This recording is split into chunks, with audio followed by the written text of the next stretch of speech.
turashimiye Imana kuri iri jambo ryo gusenga.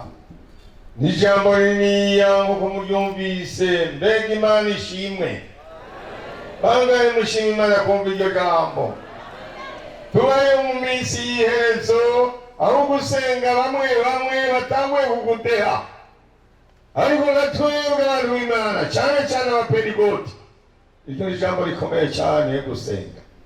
Iyo atagusenga ntibiba bigeze nk'aho bigeze. Mbega Imana nishimwe, n'Imana nihabwe icyubahiro. Mu majambo yose twumvise ngaha nta jambo ringana ngiryo. Usenga Imana kuko no kuvugana nande, no kuvugana nande, bangahe mugomba gukompenza kuvugana n'Imana. Haleluya, Yesu nashimwe. Nuko rero nta majambo menshi ngomba gusoma, ariko ngomba gusoma ijambo rimwe mu Banyefeso. Nje mpamagara baza kwa Yesu. Abanyefeso igice cya mbere, dusomewe ku murongo wa 13. Dusome hanyuma nje mpamagara abaza kwa Yesu. Iri jambo riramaze, riratosheje kuba rishize mu mitima yabo.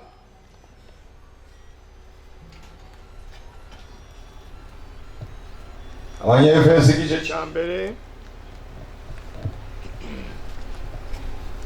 Abanyefeso igice cya mbere, duhere ku murongo wa 13, mirongo ibiri gusa, 13 na 14. Muri we namwe mumaze kumva ijambo ry'ukuri, niryo butumwa bwiza bw'agakiza kanyu, mumaze no kumwizera. Niho mwashiriwe ku kimenyetso aricyo mpwemu yera yasezeranywe,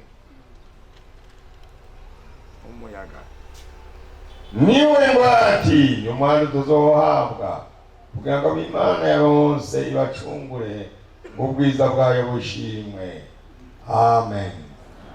Muri Yesu tumaze kumva ijambo ry'ukuri, tumaze gusigurirwa nguko adusiguriye umukozi w'Imana, twaciye turonga ubuntu ugushirwa kw'iki, gushirwa kw'iki ikimenyetso.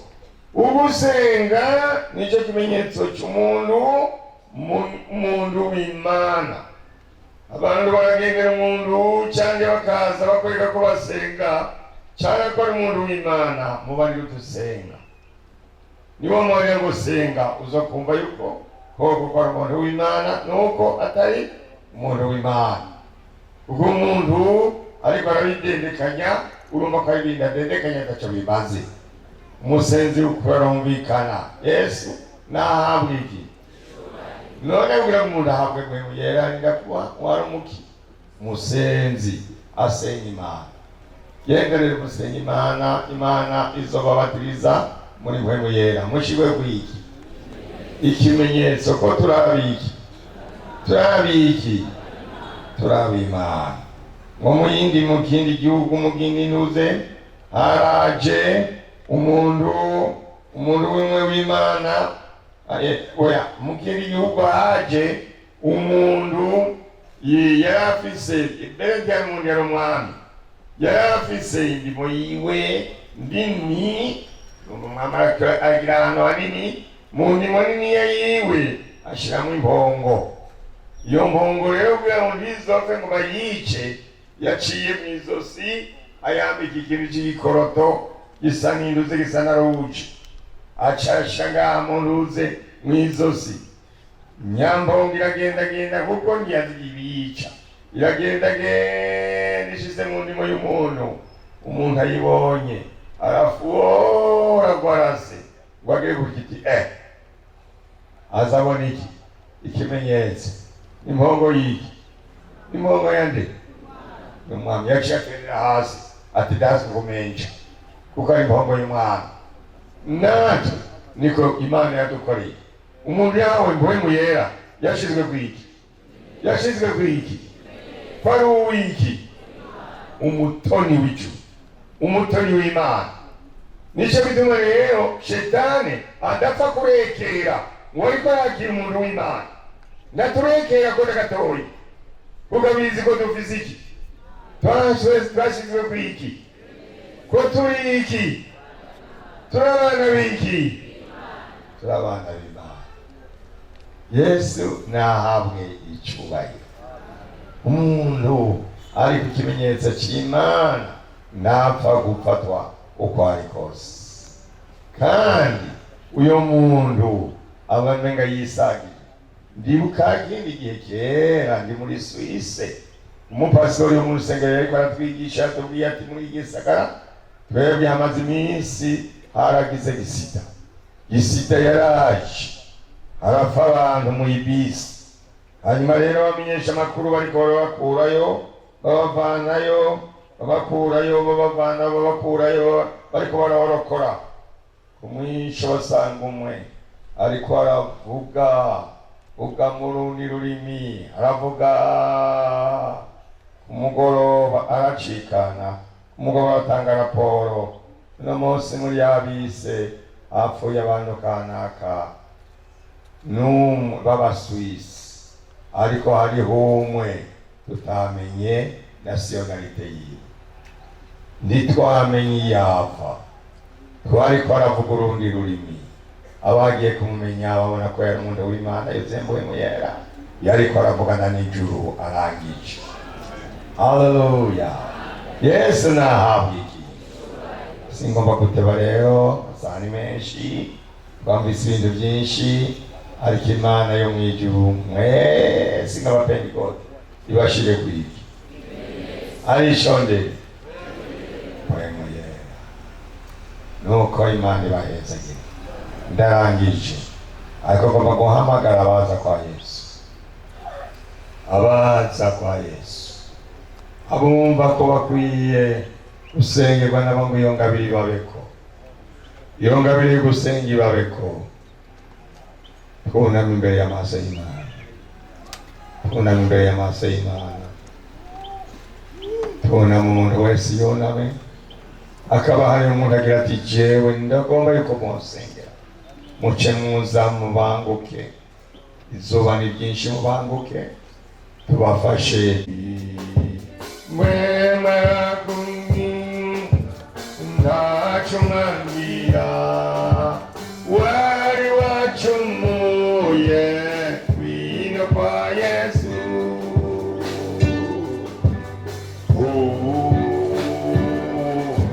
Abakozi b'Imana mubanguke, abazigame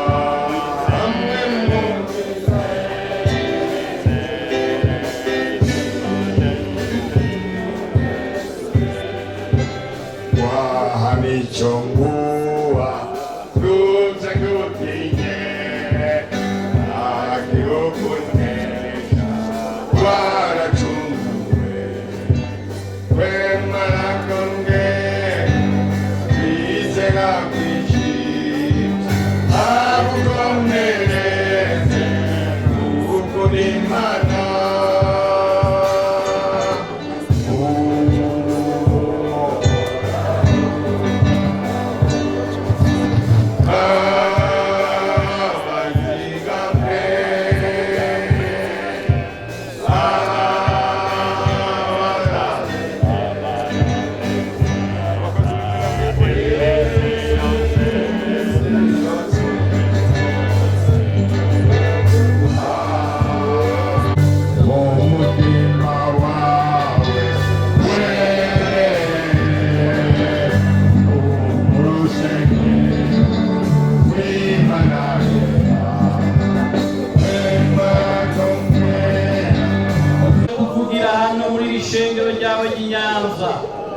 Izina rya Yesu Kristo turagushima amajambo y'amasezerano akomeye, kuko wavuze ngo abantu bawe nibiyorosha nibicisha bugufi nibagukunda uzosoba data namuhemu baze mubane.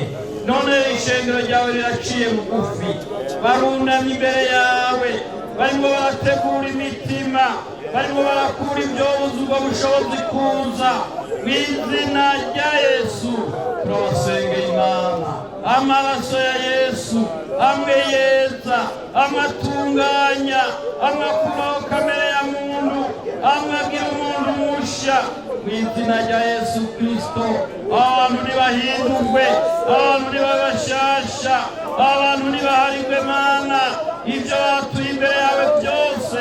Mw'izina rya Yesu turabasengeye Mana, ubwiza bw'Imana buze, ibitangaza bikoreke, bumve amahoro, bumve guharirwa, bumve kubohorwa, batandukanywe n'isi, batandukanywe n'ibikorwa by'umwijima. Turagushima, haleluya, amen. Duta nubagirira imbabazi, nubeze mu maraso yawe. Urakoze Yesu, ubaharire, ubazitirire, ubahe guhagarara, ubahe kukurindira, bakurere kugira ngo ugaruke utarukana ishengero. Urakoze Yesu kubazitirira, urakoze kubejeje, urakoze Mana kubw'amaraso yawe Yesu wavuye Igogota. Turabasengeye bona ikiganza cyawe cyiza, basubirana amahoro, bagende banezerewe, bagende bumva ko ari kumwe nawe. Urakoze kubagirira imbabazi mu izina rya Yesu Kristo, amen. Tubasengere Imana irabashikiraho muri aho muhaguruke mwese, niwafise ingomezi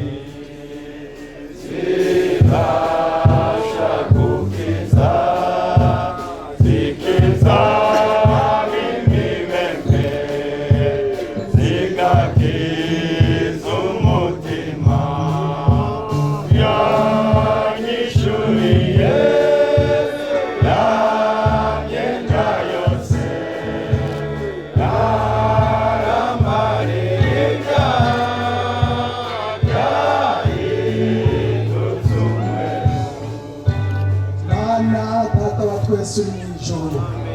Mukiza wacu, mukunzi wacu, turaba ijoro n'umurango.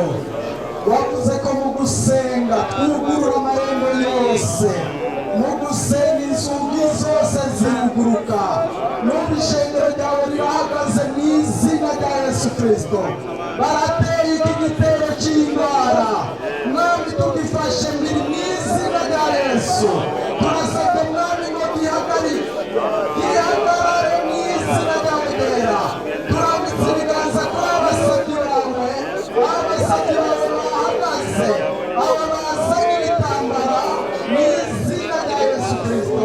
Turasabye mwami umukiza kuva mu ijuru, ukuboko kwawe si kugufi, ariko turaguhamagaye mutabazi wacu mwiza. Mwami turahagaze kugira ngo mwami dutere indwara iyo ari yo yose, nta n'imwe yigeze ihagarara imbere yawe. Urakoze Yesu kumwizigirwa, urakoze kukiza, urakoze kuvura. Tubisabye mu izina ryawe ryera Yesu, amen. Tuza kuzura muhemuyera muhaguruke, tubasengere mu izina rya Yesu.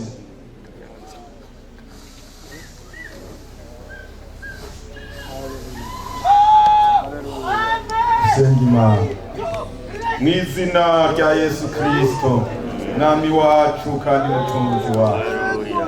Turagushimiye, turagukengurukiye. Agakiza twaronse kaciye muri wowe mwami, kaciye mu rubavu rwawe, kaciye mu maraso yawe. Turashimye ubuntu bw'Imana butangaje twagiriwe. Haleluya! Ubuntu mwami bwaduhaye kunywana n'Imana, ubuntu bwaduhaye imigenderanire myiza n'ijuru, ubuntu mwami bwaduhaye ingabire y'Imana ariyo mpemu w'Imana, ubuntu bwaduhaye gusa n'Imana. haleluya. Ubuntu bwaduhaye isezerano yo kwicarana nawe kuri ya ntebe y'ubwami bwawe Mana, nuhabwe icubahiro. Abo wakunze, abo wahamagaye, abejejwe n'amaraso y'umwagazi w'intama w'Imana nzima, wabahaye ingabire ariyo mpemu yera, bwa bubasha butangaje bw'ijuru, wakiriye ku mpemu yawe urayibaha Mwami. Haleluya. Turashimye Mwami igikorwa wakoreye i Yerusalemu kuri wa munsi wa Pentekosti. Muriro w'Imana ururuka, bantu bose Mwami biteguye barindiriye iryo sezerano, baronka uwo muhezaji uhambaye w'Imana.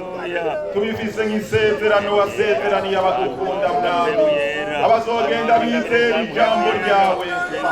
Turi mw'isezerano ryawe nyaguhoraho, n'izina rya Yesu Kristo. Abantu bawe ngaba Mwami, bafise inyota n'inzara byo kugororoka, basuke ko mpemu wawe y'umwanya, basuke ko mpemu wawe Mwami. Ca kimenyetso cyo kubaziririza, ca kimenyetso cyo kubarobanura, ca kimenyetso c'ababaye inyego yawe Mwami. Suka mpemu wawe kuri iyi mitima yose irikirahuzagizwa, ifise inyota n'inzara byo kugororoka. Suka mpemu wawe Yesu, urakoze. Ni mu izina ryawe ryera dusabye ibyo, amen. Imana ibahezagire, mwicare. Imana ibahe umugisha.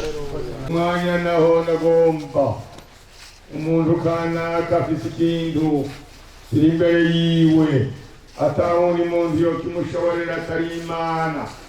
Ngaha dukoranye, ngaha ngomba kuvuga ko iyo dukoranye Imana ibiri hagati yacu, Imana ikiza muri twebwe. Aha nta kabuza ko Imana ihagaze hagati yacu. None rero umuntu afise ikintu gikomeye cyane yambaye, nk'akarorero umuntu yoba afise umunsi muhira umusatsi abohewe hano bitashobotse. Nk'akarorero umuntu yoba yaripfuje akana ataravyara akana, bamugeragereje vyanse, ariko Yesu wewe bimwangira. Aho muri muhaguruke tubasengera Imana. Umuntu nk'uyu afise ikintu gikomeye gihambaye, atawundi muntu yo kimushoboza atari Imana. Tugomba tubasengere. Niba afise inkomezi zibasha gukiza, zikiza imibembe, zikagiza umutima, yanyishuriye yameda yose, yaramariye byahindutse umweru. Ng'ombe Baba wa mbingu na nchi, tunakuja mbele yako Bwana. Watu wako hawa wana shida mbalimbali katika maisha yao, wana mizigo ambayo hawawezi, hamna mwingine wa kuwasaidia. Madaktari wameshindwa, tabu mbalimbali, tabu za ndoa na mambo mengine yote, na wanakuja kwako Bwana wakileta mizigo hiyo mbele yako Bwana. Wewe umesema njoni wote mlemelemewa na mizigo, nitawasaidia.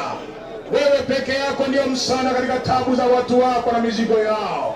Kwa jina la Yesu Kristo, tunawainua mama, wa baba, vijana mbele za macho yako Bwana, ya kwamba Bwana uwasaidie, utokee kama Mungu katika maisha yao, uwatetee katika tabu na mizigo yao. Mkono wako Bwana ukaonekana ukiwasaidia, matumbo yasiyozaa yakifunguliwa katika jina la Yesu Kristo. Bwana ukagusa wewe mama tumbo lake.